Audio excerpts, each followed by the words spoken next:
La stratégie Ambition Agriculture 2030 qui nous est présentée ici commence par rappeler que notre modèle agricole est aujourd'hui en crise.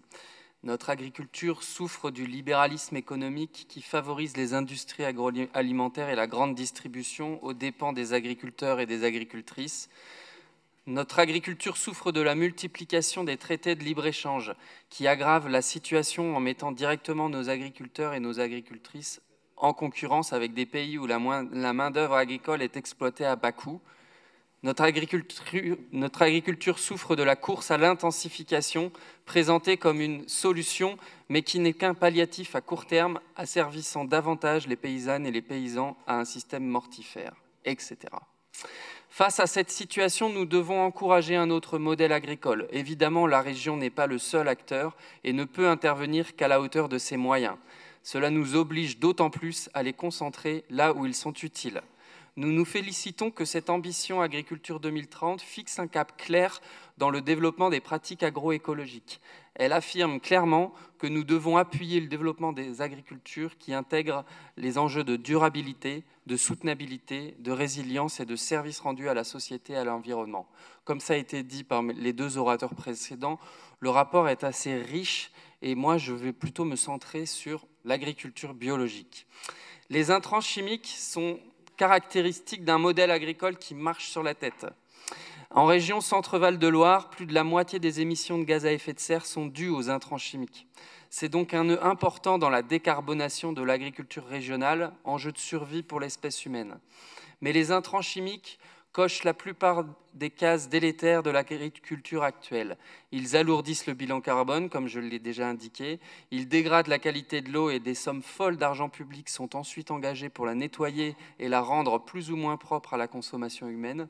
Ils dégradent les milieux naturels en les polluant. Ils appauvrissent les sols. Ils tuent la vie nécessaire à la vie.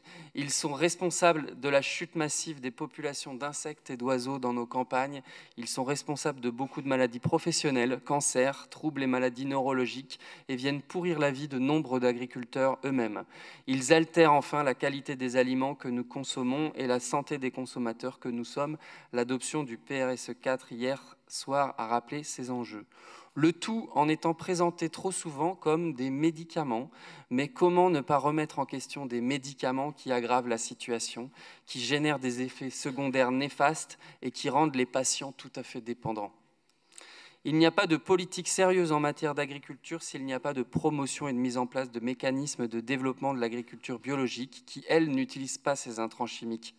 Certains, sur les bancs de l'opposition, considèrent qu'il vaut mieux soutenir d'autres types d'agriculture dites conventionnelles, se laver gentiment les mains face au report de l'interdiction du glyphosate, détaxer les pesticides, et se cachent derrière le contexte difficile de la bio pour expliquer que les priorités sont ailleurs.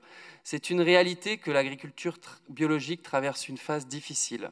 La crise sociale qui s'aggrave, l'inflation massive et la paupérisation galopante, la promotion du label HVE qui brouille les cartes pour les consommateurs et vient concurrencer avec cynisme le label agriculture biologique. Oui, la bio en paye le prix. Mais la politique, c'est ne pas rester les bras ballants devant la société telle qu'elle est, c'est tracer un chemin vers la société telle qu'elle doit être. Et nous avons besoin de la bio, alors nous devons trouver les moyens pour qu'elle se développe. Le groupe Écologie et Solidarité a souhaité que cette stratégie agriculture annonce un nouveau plan de développement de l'agriculture biologique. Ce plan bio devra démontrer la volonté de notre collectivité de fixer un cap clair de développement de l'agriculture biologique en l'appuyant sur des moyens concrets. Aide à la certification, bonification pour les projets en agriculture biologique, accompagnement aux nouvelles pratiques, soutien aux animateurs de réseau, etc.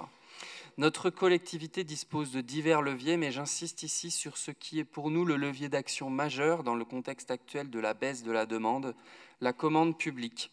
L'agriculture biologique connaît des difficultés de débouchés, dont le non-luisant. C'est pourquoi nous réaffirmons l'objectif de passer nos cantines de nos lycées au 100% local, dont 50% bio. Il y a de la marge, nous ne sommes pas encore à la hauteur.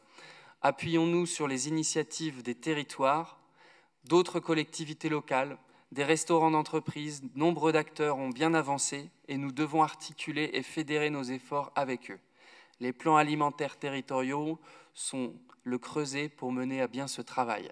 Je vous remercie.